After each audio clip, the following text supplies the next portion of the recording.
Ladies and gentlemen, welcome back to the channel. My name is Julius and I'm watching the best videos of the trading industry so you don't have to. Today, we are watching I reset my account to $2,000 again from Ross Cameron. He's doing another small account challenge and I'm very hyped to watch that together with you. It's almost 1 hour long, so bear with me. We're gonna have some time together here today. So let's find out how fast Ross can really turn $2,000 into a really substantial amount of money. Let's get right into it. You guys leave a like and a sub down below. And now let's enjoy the video together. Here we go. I have just reset my account back down to $2,000, which means my brand new small account challenge starts right now. I'm so hyped. Another small account challenge. Wow. In 2026. And this may be one of the most exciting small account challenges that I've done in years because there has been a major shift in the market. A rule which was put in place on February 27, 2001, just after the dot-com bubble, stated that if you were going to day trade, you needed a minimum account balance of $25,000. On June Okay, that's only for stocks. Of course, in futures, it's a whole different story. 4th, 2026, that rule is repealed. Really? It's gone, which means for the first time in 25 years, I'll be able to actually day trade with a $2,000 account using a US broker. That is a huge Wow, this is really getting interesting here. deal. It's gonna be a big shift for small account traders like me and like many of you. So if we jump onto the screen share, we've got a full class today. This is gonna be a deep dive. I'm gonna walk you through the choice of broker for this small account challenge. I'm gonna share with you the strategy, including stock selection, the exact technical. I'm a futures trader, but I'm really hyped to find out. I mean, he's one of the best stock traders out there. So I'm really hyped to find out how to trade stocks really successfully in small time frames with only $2,000. Entry points and exit points, and I'm going to share with you how I'm going to be managing risk trading with such a small account because, as you know, trading is risky. So I'm going to go ahead and put this slide deck on full screen, and we're going to jump in. Now, if you've tuned into previous small account challenges I've done, I've typically done one of two things. I've either traded with a US broker, and if I have been, of course, subject to the $25,000 pattern day trader rule, which meant I had to treat the account as a cash account. So if I had $2,000 in the account, I could take one trade per day with $2,000. Or I could take 10 trades with $200. It doesn't really matter how you slice it, but I have $2,000, and once I run out of that money, I can't take any more trades until those trades settle. Now I get it. Okay, he basically got no margin. Okay, I remember correctly from times in which I tried stock trading like years ago that I always used a margin account because I'm not a US citizen. So I think it was possible for me to trade with margin below a $25,000 account. Now, T1 is the current settlement period. It settles overnight. When I was trading earlier in my career, it was T3. So if you took a trade on Monday, you wouldn't be able to trade with those same funds until later in the week. So it was completely impractical to trade in a cash account. Certainly impossible to try to day trade in it. But if you wanted to trade in a margin account, you needed $25,000. So the second thing that many of you have seen me do during these small account challenges has been to utilize the sort of a cottage industry of offshore broker dealers in the Bahamas, in the Caribbean, in various locations, because the pattern day trader rule. Of course, with those brokers, it's always a question, are they regulated enough to really be worth the risk? Was enforced by US regulators, and so all US broker dealers had to follow it. But if a broker was in Europe or the Caribbean or anywhere else, they didn't have to follow the pattern day trader. This is why I was able to trade a margin account with less than $25,000. It's already years back, so I do not know much about it anymore. It wasn't really successful, more or less a break-even story, my stock trading experience. I tried many things in my trading career, but I'm always interested to take a look at it, to open my horizon again. Stock trading, I mean, it's like, isn't this like the basic fundamental thing of trading company shares? It's always a part of me, so to say. A lot of US residents were going offshore to open their accounts, which is one of the arguments in favor of repealing the pattern day trader rule, was that it was hurting US broker dealers. And of course. in fact, hurting US traders as well, because exposing yourself to offshore broker dealers that may not have the same deposit insurance and the regulations that we have here in the US was sort of an unnecessary hurdle that people were going through. This is always the thing. They over-regulate stuff. In the EU, it's like a big topic. They over-regulate stuff in order to protect you. Now, let's take the example, $25,000 initial deposit to use a margin account in order to protect you. But what's the result at the end? you have to find those ways to go around it, to find solutions, to trick that system. I think that just making your life harder. So the old technique in the US with a cash account, with any small account, was to treat it as a cash account and focus on taking one trade a day. So that's gone. That's out the window, as you know, because of this pattern day trader rule change from February 27, 2001 until June 4th, 2026. This is an article that I wrote about it right here on Entrepreneur. And these are articles that have been on a number of other websites here talking about this rule change. It's definitely a big deal. I've done a number of episodes talking about this rule change. I was active in petitioning for this change to take place. And actually, my attorney who was working and representing me, in the EU, we had this really over-regulation where in futures trading and based in CFD trading as well, there was this loss limit. It wasn't a EU thing, it was just a Germany thing. Okay, here we go. So it was a tax thing that the losses from future contracts or future contracts trading can only be offset against the winners to a limit of $20,000. And any losses above $20,000 cannot be deducted in your tax statement. And $20,000 in overall losses can be reached really fast because every little loss of every position close counted into that. Okay. Basically, in the end, you had to pay taxes onto winners that you basically did not have because you lost the same amount, but you just could not deduct those losses from the winners. Okay, so that was again to protect people, but in the end it was just like a big problem and people had to find ways to go around that. It's the same thing. Okay, those over regulations make it just harder for us and hurt the companies as well. He wrote a letter to the regulators explaining our position, and that letter was actually cited in the official rule change as one of the reasons that this rule change should take place. So this is really good news for traders. It democratizes the market and it levels the playing field also between futures, crypto, and Forex, which, by the way, have never had a pattern day trader rule. So in any case, this is exciting news, but what does it mean for the small account challenge? So under, right now, this account, in fact, at Schwab, which you could see, I currently have a minimum equity call in effect. What this says is that I can't trade in this account until I deposit more money because it's below $25,000. Because as of today, I'm recording this video and they have not yet, it's not yet June 4th. So we're still under the old rules.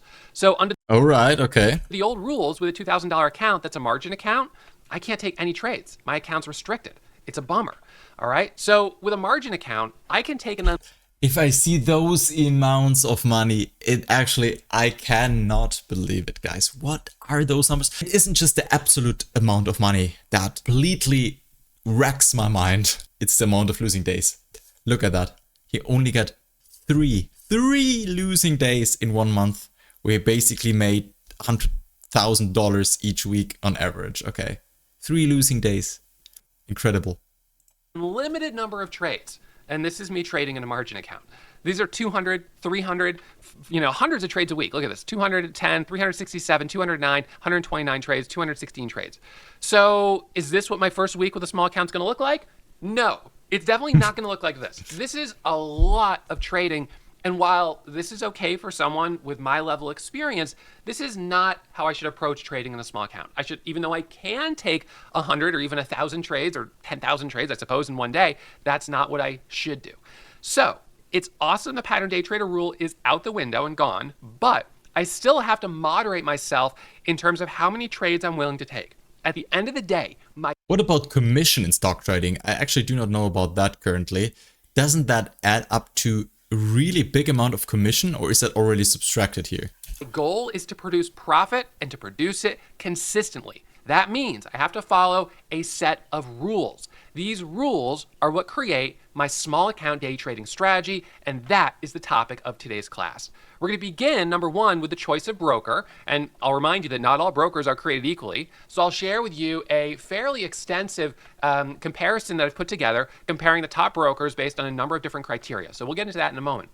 And then we're going to get into stock selection, trade the best, leave the rest, waiting for stocks that meet my 5 pillars of stock selection. Then we'll get into the technical entry requirements, focus on the highest probability candlestick chart patterns. Then we'll finish with risk management. Okay, so today we're going to learn about everything. So this is a really good video to watch to really get into stock trading with only the best of the best stock selection tools and with the highest probability. certainly not least, the rules of knowing when to walk away each day. I'll give you some recommended reading, and I'll also include some downloads as part of today's episode. It's actually already here. Stop trading for the day when I get back 20% of gains. Okay. So not account balance, but the gains you already made, or I haven't had a trade in over an hour. All right. So you guys can walk away with not only what you learn in the video, but also some PDFs that you can begin using in your own trading. All right, so with that, let's go ahead and jump in. And let me remind you that everything I share with you when it comes to strategy is based on my own trading success, based on my own trading history. In fact, it's the data from over $22 million in trading profits. So the scanners that I use every single day, just as an example, I've developed or customized for myself, and I customize them using my historical data. So those scanners are searching the market in real time for the type of stocks that I already know I'll make the most money on. So once I see these stocks right in front of me, then all I have to do is... If you're at a point where you have so much historical data that you can implement that in scanner that is really suited to your trading style, then you're basically won in life, at least in the trading life. On the trades. So I share this with you because there's certainly some people out there on social media, YouTube, and elsewhere that talk a big game about trading, but are not actually trading profitably themselves. That's a problem. To me, that's a problem. Of course it is. I think it's important, if you're going to teach trading, that you can put your money where your mouth is and actually execute. I'd say 80% of all educators out there are just fake, not profitable themselves. Doesn't mean that they're not talking about good stuff here and there, but at the end you cannot learn enough, I guess. On these trades that you're teaching about. And I do that every single day. Now, I also want to update you on the progress on our fundraising challenge. As you know, all the profit from these small account challenges is getting donated to charity. And every time you guys hit the thumbs up on episodes in this series, the small account challenge series, I add an extra $1. Okay, so we immediately gotta leave a thumbs up. To how much I'm donating to charity. We've already raised $278,000, which is phenomenal. And I've donated $279,000, which means I'm a little bit ahead of you guys, to these various charitable organizations. I have a goal of donating money to one children's hospital in every single state in the United States. We're right now up to, I think, 19 or maybe 20. So we're not quite halfway there, but maybe by the end of this series, we'll be able to cross that milestone of donating to a children's hospital in every state in the US. So that would be really exciting. Thank you guys for helping make this possible. And let's go ahead and jump in with number one, choice of broker. Okay, so you know there are... So I traded with interactive brokers back in the day, and I actually was really happy with them. They had good interface, of course, good execution. Everything was really professional. I can only talk good about them. Platforms out there, but they are not all created equally. And that kind of makes sense. We're in a market where it's logical to specialize. And so a lot of these brokers specialize in a certain niche. So I really want to find out what his opinion is on interactive brokers. And they become very popular for traders within that niche. And if you're not in that niche, then that's not the broker for you. You go to the broker that's within your niche. And other brokers try to be, no pun intended, a jack of all trades. They try to be a little bit of this, a little bit of that. And when they try to do that, generally, they're not perfect for anyone. It's not the best of both worlds. It's the worst of all worlds because they're not really good at any one thing. They're just mediocre at everything. So the king of mediocrity when it comes to brokers, sadly, is probably, gosh, I'd probably say... Hopefully it's not interactive brokers. E-Trade. Okay. So back in the day, I was not with the worst broker. I'm happy about that. They're a broker that they used to be good, and then... But probably that wouldn't have changed my result at the end. They just tried to be popular for everyone, but not a specialist at anything, and they've really fallen by the wayside. Webull is the broker that I used for one of my last small account challenges. They were really good. However, in the last 6 months, they've begun implementing restrictions that prevent you from trading highly volatile securities. That is a problem for... I do not know why they always have to over-restrict stuff. They're not protecting us, they're making it harder for us. At the end, we're gonna lose more because we have to find a way to go around that, and this is not what we would like to do. For me, and for all day traders who are specifically hunting for volatility. We don't make money buying something at 5 and selling it at $5.01. We make something buying at 5, we make money buying something at 5 and selling at 6 or 7 or 8. So if they start restricting every stock that has volatility, then they're a broker that we can't use anymore. So Webull is off the table. Robinhood, I did a small account challenge there. Their platform is not up to par with what traders like myself need. Yeah, of course not. Is Robinhood, isn't that just like basically one of those trading apps? One of those CFD trading brokers? This is like, don't get me wrong, but I think in my first look at it, this is not for professional trading. TradeZero, Interactive Brokers, Lightspeed, these are all interesting, but let me pull up my Excel sheet for the best broker. Oh God. Really, the question is, for me, balancing performance and affordability. I need a platform that has really strong performance, but I don't want to spend too much money on it. And that's really the main issue. So if I pull up my sheet here, my Google sheet, these brokers in orange at the top offer direct routing. Direct routing means you can send your orders straight to the market. So you've got the exchange here. So you've got the exchange right here, you've got you right here, and you've got your broker right here. So a direct access broker will let you send your order to the broker and straight to the exchange, right back and right back. But what a lot of brokers are doing, and however, when you do this, you have to pay a commission. That's the problem. The exchange charges you a commission and the broker passes it back to you. So this costs you money. Now, what a lot of brokers have ended up doing is offering free commission trading, right? You've heard about that. And what happens is the broker doesn't send your order to the exchange. They send your order over here to a wholesaler, and the wholesaler executes your order off market, essentially, and then sends it back. And it's free? Well, this seems like a great deal. And it is in a way, except when you get into the nuance, you realize that the wholesaler is making money. And the reason the broker offers free commission is because they're giving a kickback straight to the broker right here. So now the broker's also getting paid by the wholesaler. So the exchange is losing, that's for sure. But what about you? Are you happy or are you sad with this arrangement? Well, I think that depends on who you are and what you're looking for. For me, when I'm trading in a multi-million-dollar account, I'm sad with this arrangement because when I try to send big orders to the wholesaler's like, 100,000 shares, let's see, and that's the clock ticking. Okay, we can't get you. I would just say, as a rule of thumb, if you really want to make professional money in a professional environment, in professional trading, you need to be with a professional broker and trade on the exchange and not with anything else, free commission whatsoever. Trade real money. This is why I'm trading futures and not CFDs, because I want to trade at the real CME in Chicago at the exchange, even though that costs me commission. I don't care. I want to trade the real game. Everything is regulated. I know that my money is safe. I know that I'm trading at the exchange. Everything works. This is why I chose that. I want to make professional money, so I have to trade professionally. That we can get you part of it, and then I'm sad because I didn't get my whole order filled. Yeah, it was free, but I didn't get the shares I wanted. When I go directly to the exchange, I get the shares I wanted. So for me, trading with a big account, I want to use direct access routing. But when I'm trading with a small account, I'd say just for real beginners, it's a good idea to trade CFDs and stuff like that, because they do not need to pay all of the commission and open those professional accounts with the exchange, with the brokerage. Just use a good CFD broker and start with that. Trading is more or less the same. And just for trying, it's not worth setting up all of those professional accounts just to quit trading 8 weeks after that, okay? So just stick with CFD brokers at the beginning. And if you're really getting into professional environment, then you can choose a professional broker. I want to use commission free, because when I'm executing small orders, the wholesaler gets them really quickly and it's no problem. So there's kind of an interesting spectrum here where I think commission free is great up to a certain point, and if you stay with commission free, you'll start having diminishing returns because it can't scale with your trading.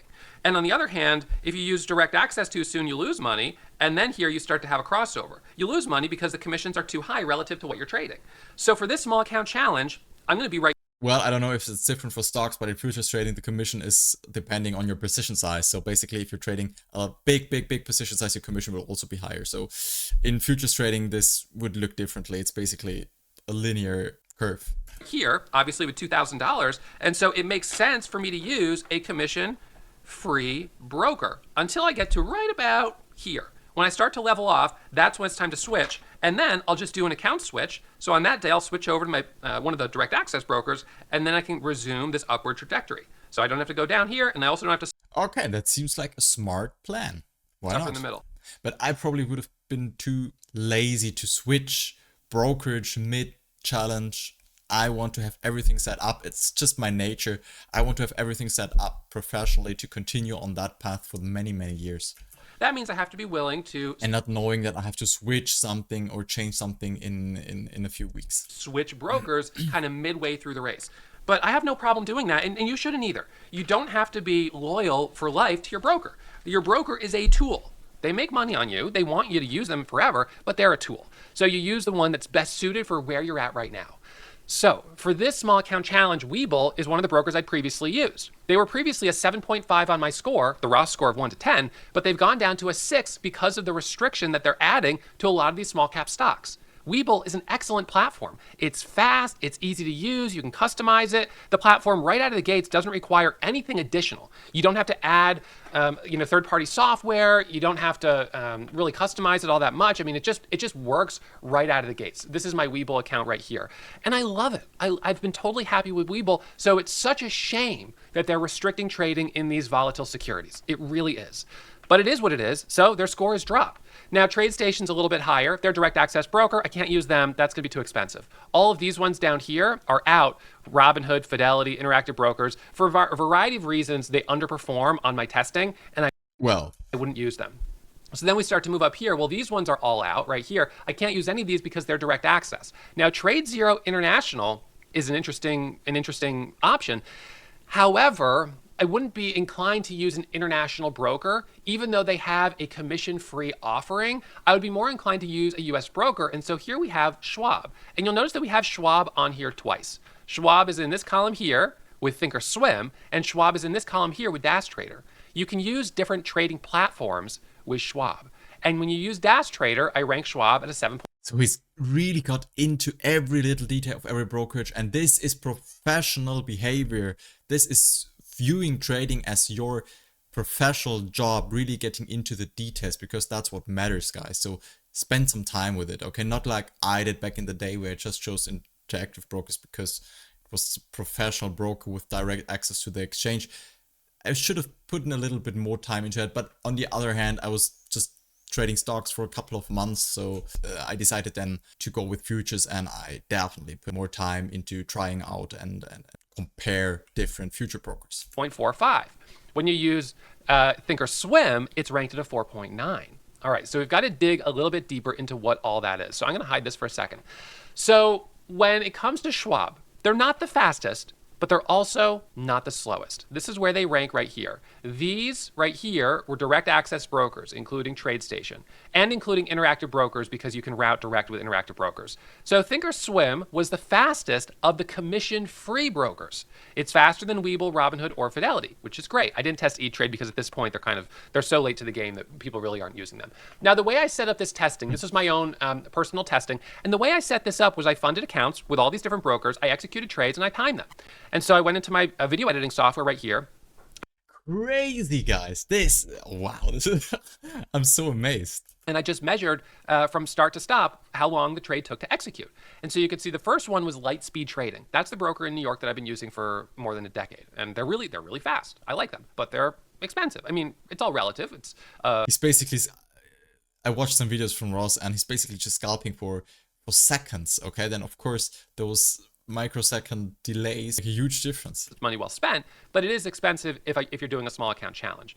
And then we have at the very bottom the slowest one, which was Fidelity, which was unfortunate because they're great for a lot of things, but when it comes to day trading, they don't really excel. So that's how I did the speed test comparison. So Thinkorswim, or I say Thinkorswim, but I mean Schwab, is not the fastest, but it's also not the slowest.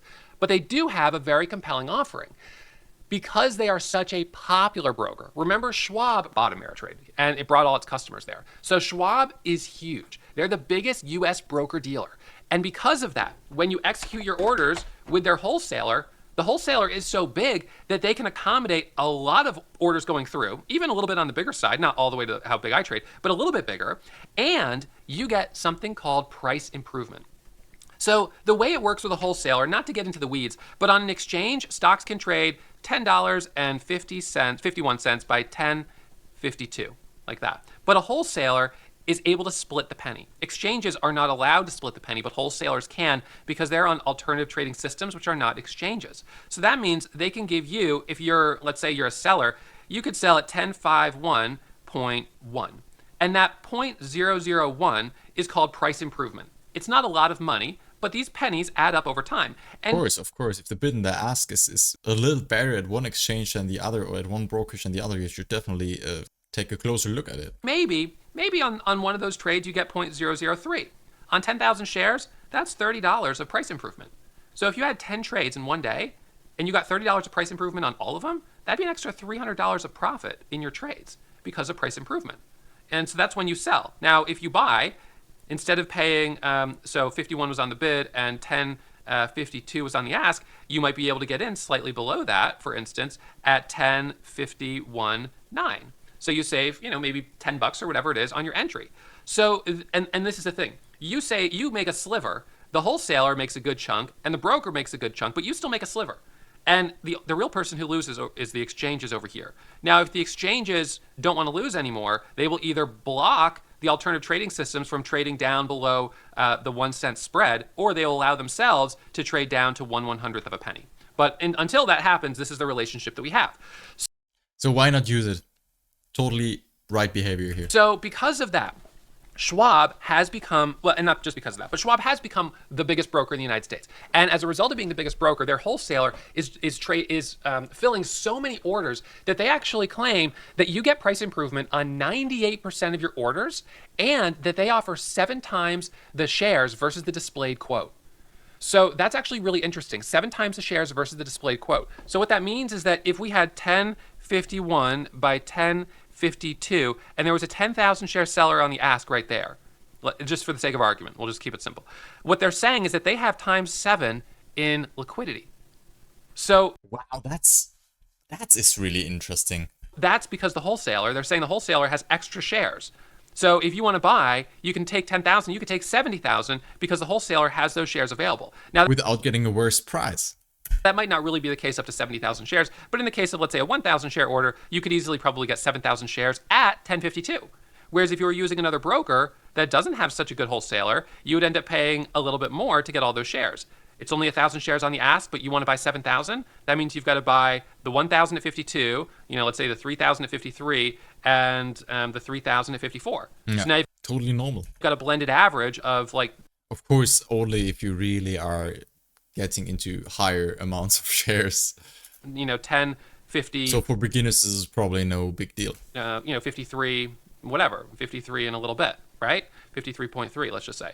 So if you were using the wholesaler and you got in at 1052 with the whole size, the whole 7,000 shares, maybe you even got a little price improvement, you got in at 1051.9, that on 7,000 shares versus being in at 1053.3, you're talking about, a meaningful difference. I mean, that's $70, which is the variation there between wholesaler or direct access. Again, like I said, if you want the shares filled and you're trading with as big of size as I'm trading, then you do need to use direct access. But for everyone else, using commission-free, it has a very compelling offering. So, in fact, these commission-free brokers are required to file SEC reports, and they actually state how much price improvement you get. And so Schwab says you get $14.32 average price improvement on orders up to 5,000 shares. That's the average. Now, some of these brokers, it's a little bit confusing trying to interpret them. E-Trade says $8.83 average for orders up to 10,000 shares. TradeStation was $3.04 average. TradeZero is not published. So I wonder how much difference this would really make at the beginning of his small account challenge. Because he's like putting a lot of time into this decision. Webull was $1.08. I don't know how many shares he's gonna trade at the beginning, okay? I doubt that he's trading 1,000 shares, maybe with very low penny stocks, but cents per share. So they kind of quantify it a little bit differently. But nonetheless, from the latest reports that I got, the only broker that offers more price improvement is Fidelity, which is great. $24 for up to 1,000 shares. That's really impressive. But Fidelity's platform really isn't good for trading, which means the fumbling you would do trying to get in and out would offset whatever you make in price improvement. So more liquidity and price improvement are two of the compelling reasons why I'm using Schwab for this small account challenge. It's hard because we've always sort of called Thinkorswim, even though it was Ameritrade, and before that, it's a platform, but the broker is Schwab. But there is a downside. Thinkorswim, as a platform, does not offer customized hotkeys, customized level 2 halt levels, resumption quotes for stock halts. So if you use Thinkorswim, and many of you do, you've probably noticed if you've tried to use it pre-market, you're really fumbling around. You've got to change your time in force. It has to be to extended hours. You can't use market orders, so you can't do buy market, sell market. You could do buy ask, but if the stock is moving quickly, you might not get filled. So the platform is very finicky. It's not easy to use. You can't customize your hotkeys. And so this creates a real challenge, similarly, I suppose, to Fidelity.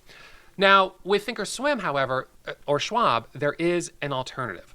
You don't have to use the Thinkorswim platform. So if you really want to get into stock trading, guys, this video explains everything to you you need to know. Basically, it's such a good starting point. Other educators would take $3,000 from you to give you that knowledge, okay? And he's doing it basically in an introduction video to his new small account challenge for free. Okay, other gurus charge you $3,000, which might be a scam, might be alright, I don't know, but he's doing it for free. And I don't know what to say about that. It's just like incredible. It's incredible. To trade with Schwab. Schwab offers or allows you to API with a number of different third-party trading platforms. So these are trading platforms. They're not brokers. They're just the front-end software that you use to execute your orders. So your orders are still executing through Schwab. But instead, trading on Thinkorswim, you're using, in this case, DAS Trader. Now, this is a solution, but there's a cost. And the cost is $150 a month. Now, I'll tell you guys right now, I have no affiliate relationship with Schwab. In futures trading, it's totally normal behavior, okay? A lot of future brokers do not have a platform to trade on. It's just not possible. You need a software to connect your brokerage and then you can trade with that. Any broker, for that matter. I have no affiliate relationship with DAS Trader. So use what you want, don't use what you don't want. I am just sharing with you the tools that I think make the most sense for this challenge. So $150 a month allows me to use a commission-free broker, which is awesome. So I save certainly more than $150 a month on commissions. And I get to benefit from price improvement, and I get to benefit from the improved liquidity.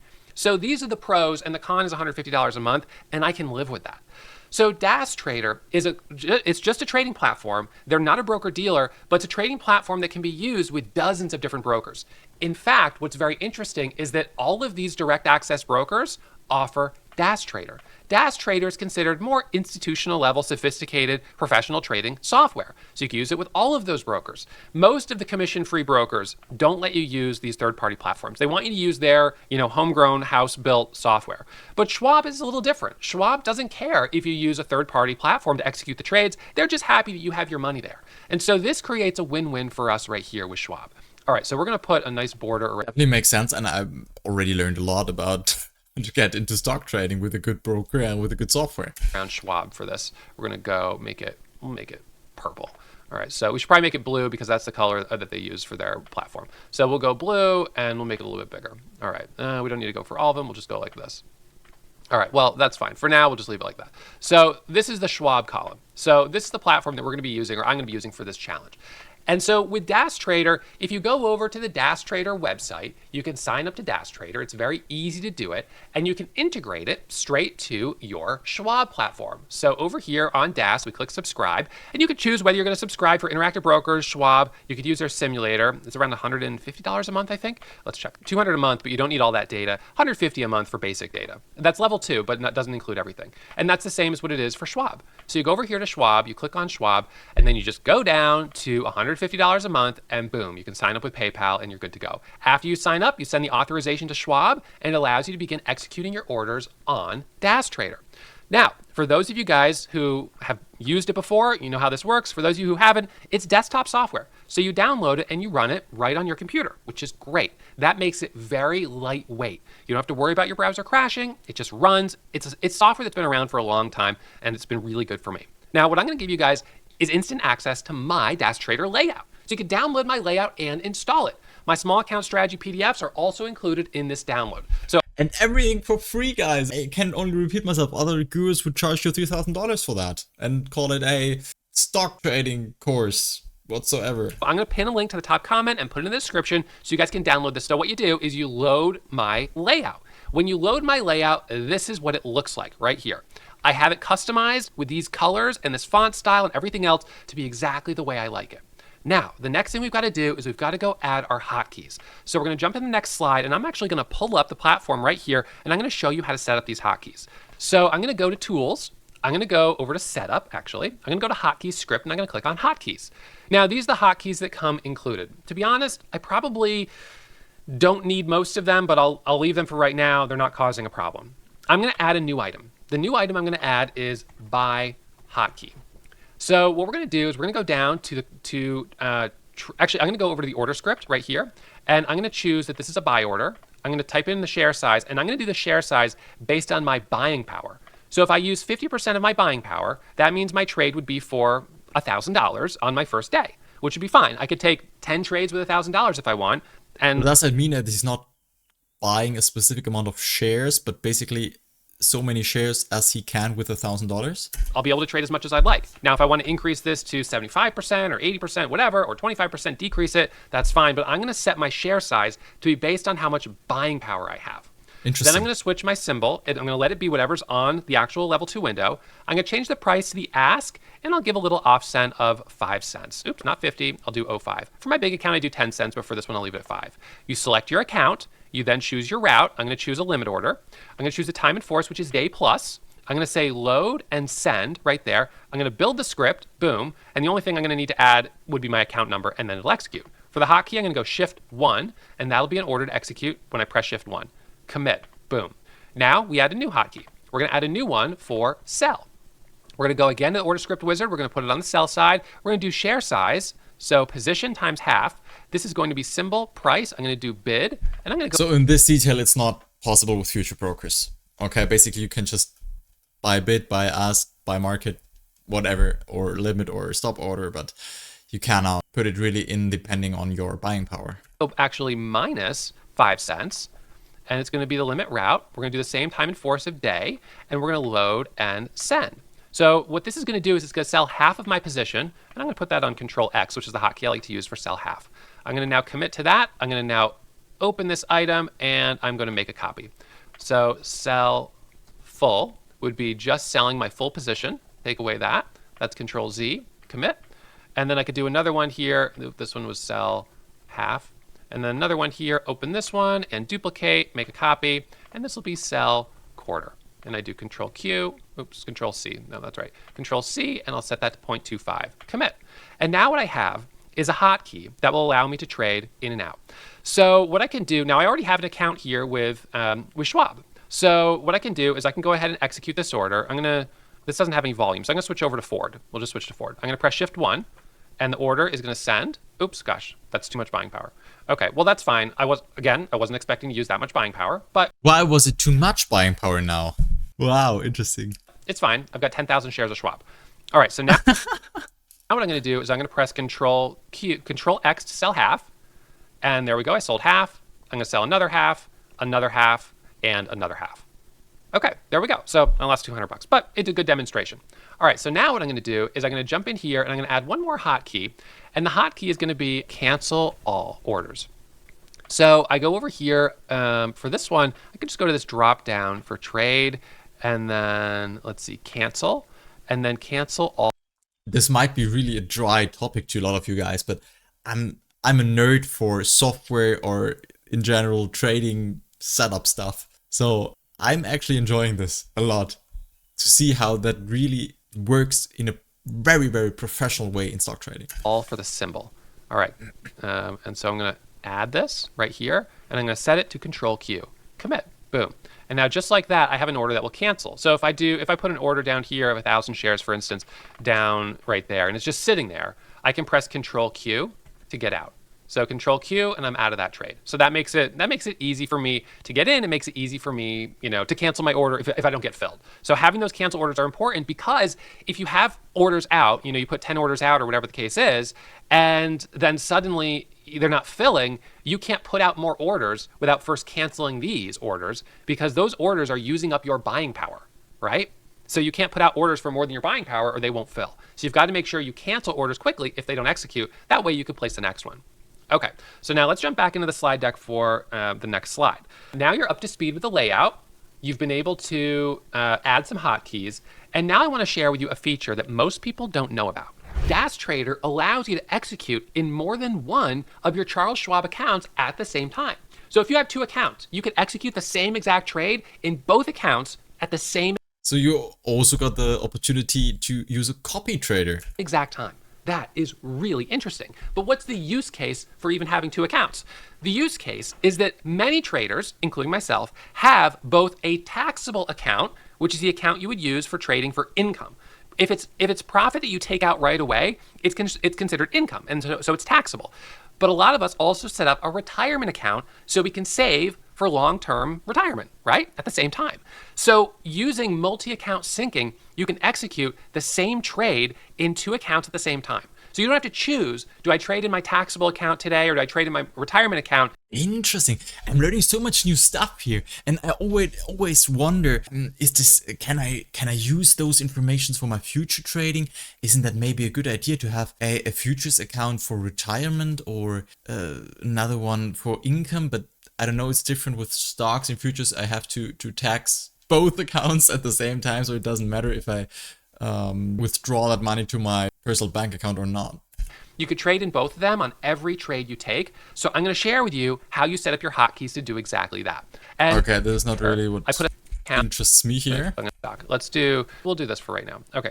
They usually align pretty closely. And so I've used this, and you guys have seen, well, those of you who are members at Warrior Trading have seen me demonstrate this. I did a long, several months of doing this, not every day, but quite frequently, and showing traders how it essentially allows you to double up your profit, but also double up your loss when you're losing.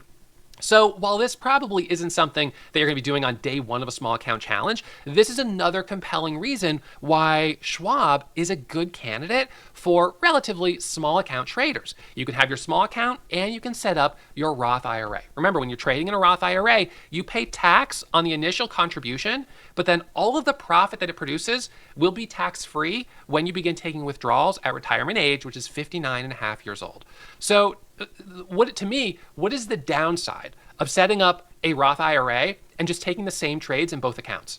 The only downside is coming up with the money to do it initially, to set up the two accounts. You've got your main account and then an extra, $3,000 or $6,000 to set up your Roth IRA. But if you could get past that, then to me, it's a no-brainer, because I'm a big proponent of making sure you're saving for later. Save for retirement, save for later, especially when the market is really hot. And because Schwab advertises that you get 6 times or 7 times the liquidity versus the displayed quote, trading it's easily possible with 2 accounts is not an issue because there's more than enough liquidity for you to buy shares in both accounts. So boom, that's, to me, it's just... And keep in mind, at the end of the video, we're gonna find out what his strategy and his time frame and everything else looks like. And I think that is like the great value of this video. So I'm looking forward to that. Makes so much sense. Okay, so now, number 2, stock selection. We already talked about... Back in the day, used just the trading software from Interactive Brokers. I mean, it was all right, but definitely could have been better. About number 1, the best broker for day trading, that not all brokers are created equally. Now let's talk about stock selection. So when it comes to stock selection, I want to reiterate, it's very important not to overtrade. A lot of traders fall into the trap of overtrading, and it gets them, it causes unnecessary loss. So my focus and philosophy is trade the best, leave the rest, and wait for a stock that meets my 5 pillars of stock selection before executing any trades. So that's what I'm going to walk you through right now, those 5 pillars of stock selection. And this is all derived on data from over $22 million in trading profits. I'll say again, my results aren't typical. There's no guarantee that you'll find a result similar to mine. I've been trading for a long time. So I want you to manage your risk, take it slow. You should always practice in a simulator before putting real money on the line, right? Test it out. At Warrior Trading, for those of you guys who don't know, we do offer a simulator for our members, our Warrior Pro members, so you can practice the new strategies you're learning. Average hold time, less than a minute. There it is, guys. Before going live. So just putting that out there. So number 1, I do the best on stocks that have 5 times above average volume today. You can see that metric right down there. 500 times, 5 times higher than average is where I've made the most money, predominantly. Number 2, I've done better on stocks that have higher volume today. Number 3, I've done better on stocks that are up more than 10% today. So why would a stock be up 10% on more than 25 million shares of volume that's 5 times higher than average? Because the company has breaking news. 9 out of 10 times, that's the reason the stock is moving higher. Now, in this current market, there's been a lot of stocks that start to squeeze up on no news, and people speculate that somebody knows something. And of course, we don't really know the truth behind that. But there is some theory to trading stocks that are moving up with no news because there's speculation about what the news could be. But generally, it is either that the stock has breaking news or that people believe news is coming that creates this big surge of volume. That, of course, alone is one of the advantages in stock trading. You can choose which stock to trade in futures and stuff. You could, or in indices trading, you can basically just choose which index to trade, but more or less they're all correlated to some degree. So in stock trading, you can basically just choose a very, very good performing stock today, and the chance that it's going even higher are quite there. So that already is an edge to you. Whereas in index future trading or in Forex trading, there won't be the instrument that is rising so big that it's gonna go even higher because all of them are more or less correlated. Also, do the best on stocks between 2 and 20. These are stocks that can offer larger percentage returns for small account growth. You can buy a stock at $2 and sell it at $4, you're up 100%. You buy a stock at $200, you're not going to get it. It's not going to go to $400 in one day. That very rarely happens. And if it does, it's on an extraordinarily volatile stock.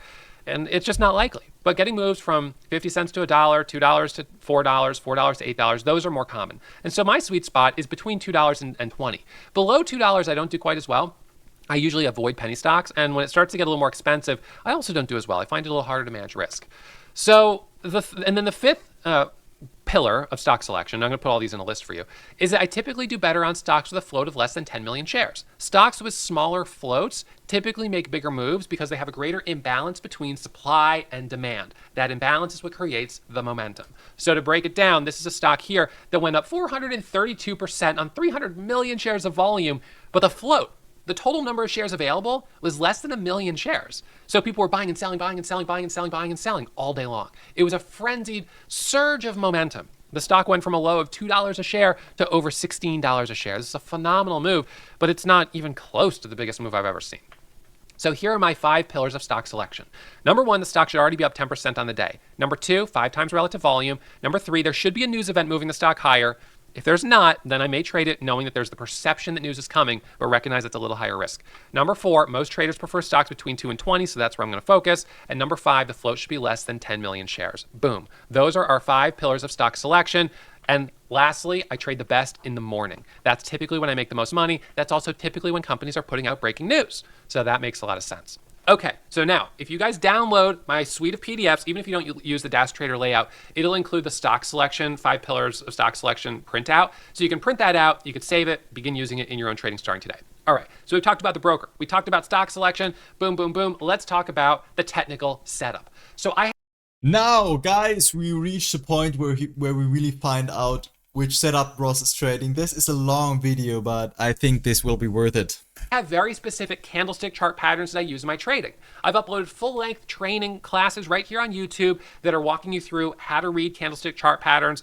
Candlesticks are the universal language of the financial markets, and it doesn't matter if you're trading Forex, cryptocurrency, you're trading futures, or you're trading stock like I am.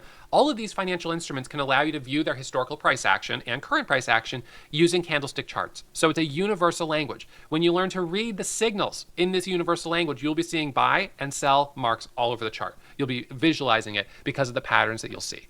So my favorite pattern is a pullback pattern. A stock that's surging up just after breaking news that's now having its first pullback. The first pullback is the moment of truth. Does the stock roll over and people give up on it and it goes all the way back down?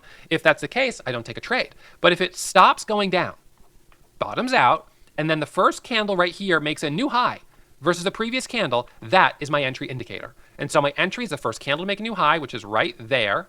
The moment it breaks, I don't wait for the candle to close. It's the moment the price breaks that trigger. And my stop is the low. It's as simple as that. Max loss. That's my entry. Profit target is a retest a high a day. If we have a stock that's only pulled back a teeny bit, like maybe it's like right here, and this would be like the entry for the first candle to make it. But which time frame is that? Is he executing on a, I mean, his average holding time is below a minute, so basically he's not talking about the high of the day. This could also happen in like a 10-second chart, isn't it? New high right there. Well, that's probably not going to work very well from a risk to reward standpoint because I'd be risking too much, and my target high a day is so close right here, I don't have enough to gain. So that doesn't work. So this is the pattern, but it's important that I'm able to manage my risk on it. We'll talk about risk management more in the next section. So that's the entry right there. First candle to make a new high. Profit target is a high a day. I don't sell just because I've hit my profit target though. I hold at the latest until the first candle closes red, going back down. But because candles can squeeze up quickly and drop quickly, if the price starts going down, and we start seeing a red candle forming, I don't have to wait for the candle to close. Remember, candlesticks are based on periods of time. So on a 1 minute chart, each candle is 1 minute of time. So every 60 seconds, a candle's closing and a new one opens. So we might only be 10 seconds in the next candle, but if it's diving down and going red, I'll see the current candlestick shape as red, and I'll exit my position. I can always get back in if there's another setup. So now this is a little animation of what this looks like. The stock starts moving up. Now, as the stock is moving up, I'm using my stock scanners. These are the stock scanners that have been programmed using all of my historical data to search for the type of stocks I make the most And this is also a game changer. money on. So when I get an alert from the scan, I pull up the stock. I see it squeezing higher. I check to see what the news catalyst is. We have a news feed built right into this software. So here we've got the news feed. I can see the companies in Japan. So I get to see, all right, this is where they're from. This is what they're doing. The stock squeezes up. Fine. I missed that first move. I'm sitting patiently waiting because the stock could drop all the way back down here. and I don't want to get in at the top of this green candle. I got to wait for it to pull back. So now, right now, that could be my stop. And right there, if this next candle goes green, that's my entry right there. What happens? It goes green. That's my entry. That's my stop. Okay. Then we're looking for the squeeze through the high of day. That's the high of day. Awesome. And I keep holding as much as I can and as long as I can until it starts to roll over. First candle to make a new high on an actual chart here. The 3 candles up, pulling away, a little dip. That's the low. That's the first candle to make a new high. That's the rally through the high of day. That's the top. This candle started to drop back down. That's the red candle. That's the final exit. Notice the volume profile. These volume bars represent the number of shares traded in each candlestick. So the volume increasing, lighter selling on this red candle, and then the volume coming in again. The MACD is a technical indicator that I use. It compares Actually using MACD, isn't that a totally lagging indicator? the relationship between moving averages. When the moving averages are moving away, the MACD is open. When the moving averages curl and cross against each other like that, the MACD goes negative. Momentum traders trade when the MACD is positive, which it was from here through here. We don't like to trade when the MACD is negative. We're trading against a headwind. In this example here, we've got a pop up, a pullback, first candle to make a new high. Squeezes up, pulls back. Again, this is a new high, but it's not a really great pullback, unfortunately, because it didn't dip down. It dipped down enough, but it didn't give you a first candle to make a new high where it was well below the high of day. But the rally and volume is great to see. And even if it's not picture perfect, it's certainly a nice move. Now, what about on this one? This is the example where we get that rally up, the red candle, and it just comes all the way back down. Now, if I'm going through this quickly, it's because I'm aware of the time and I want to make sure we squeeze in as much as we can. So, but this gives you a good flavor of the way. What we could try is make a video in which I'm trying to implement this basic technical side, so the candlestick patterns, into a 1-minute future trading chart. And we can try whether this works really, really good. Maybe using the volume and the MACD as well, why not?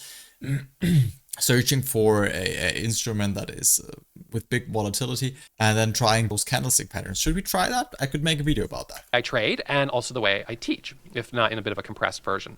Light volume buying, high volume selling, not good. Right here, light volume buying, higher volume selling, not good. Right here, nice rally, pull back, first candle makes a new high, rally, pull back, first candle makes a new high, rally, pull back. First candle makes a new high, but it's right underneath the high of day, so it's hard to manage risk on that trade. Right here, we rally, first candle to make a new high after that rally, and it squeezes higher. Rally, first candle makes a new high after that rally, and it squeezes higher. So this is a day where I was up over $100,000. Those numbers, guys. And I was trading these pullbacks. Pullback, pullback, little pullback there, might have lost on that, got back in, got back in. This one went from $8 to almost $12.50 a share. That's an incredible move. I mean, that's amazing. $4 a share. It's a 50% move. This one, $278,000 in one day. Boom, boom, pullback, pullback, pullback, pullback. From a low of $4 to a high of $40 in one day. This is a stock that had breaking news. The news was received well in the market. High volume. MACD was open. Right there, it went negative. I didn't take any more trades after that. Boom, let it go sideways. Only trading it again if it can curl back to the high. This is a more modest win here, $30,000. Trading the leading gainer in the entire market. So getting that extra reference point there. This, using our scanners, was the #1 most obvious stock in the market. First pullback, second pullback. Nice. Incredible, guys. This one right here, first pullback, second pullback. This was the leading gainer in the market as well, as you can see right there. So found this stock right on the scanners. Another nice rally. I mean, these are just like back-to-back great examples. Pullback, pullback, pullback, pullback, pullback. Once you see it, you can't unsee it. So let me give you a pop quiz and test your knowledge. Is this right here a good spot to be a buyer? No, for sure not. MACD is negative. Pullback's too big. Pullback, pullback, right up here. Check your MACD. MACD is negative. That's not a spot to buy. The pop is short-lived, and then it rolls over. No good. What about right here? MACD is about to cross over. That doesn't look good. Looks like you already had a couple nice pullbacks, and now it's coming back down too much. Pops up for a second, doesn't go back to the high of day, which would have been our target. What about here? MACD is negative, right? High volume red candle right there, no trade. Correct. What about here? MACD is positive, so do we take the trade? High volume selling, that's no good. We don't take the trade. What about here? MACD is positive. Volume profile looks good. We take that trade every day. Boom. That's a nice trade. What about here? Oh. Incredible value from this video. Incredible value, guys. For free. I cannot believe it. Oh, this is a nice one. You could All right. very well charge several $1,000s for a course. Maybe a little exaggerated, pushing this video to 5, 10, 20 hours of material, selling it for $5,000. Easy money. So I don't have the thing covered up yet, but that's okay. So high volume, a little pullback, MACD is positive, nice trade. And people after buying that course would even tell you, oh, this was really great value for $5,000. Guys, be real. A course has to give you real big value in order to be able to charge $2,000 or $3,000. If I would ever make a course about something, this has to be exceptional value that you would not find for free. So this is really a good deed from Ross. What about this one? We rally up. Now, granted, this is a little higher, but it's still not nearly as high as the green. That's a place I'm a buyer. We get a nice trade. What about this right here? Now, the MACD is coming down. This is a little bit of a topping tail, but the MACD tells a story. I wouldn't take that trade. I wouldn't trust it. Number 4, let's talk about risk management. When it comes to managing risk, trading is a career of statistics. And you can set the bar low and make it easier for you to be profitable, or you can set the bar high and make it more difficult. Setting the bar low means that you always think about risk versus reward. You risk $1 to make $2. And when you trade like that, you've only got to be right 33% of the time to break even. But when you risk $2 to make only $1, you'd have to be right 67% of the time to break even, and that's not sustainable. It's very important to keep losses small. The name of the game in trading is risk management. Keeping losses smaller on average versus your winners, keeping red days as few and far between as possible, having less than your green days. Okay, guys, I think that was such a great value, this video. Thank you guys for watching. Thank you guys for having the attention span to watch that video with me. Maybe here and there I could give some additional value to it. This was a great watch. Thank you guys for watching. Definitely check the video out. Leave a like. It's worth it. This is exceptional value for free. I cannot believe it. We should definitely make sure to react to the actual live trading with this $2,000 account. We know now everything there is about stock trading. I feel like I know everything, and now we can make sure to watch some of those live trading sessions. Thank you guys. We're gonna see us in the next episode. Good luck with trading this week. Take care of yourself, guys. Bye bye.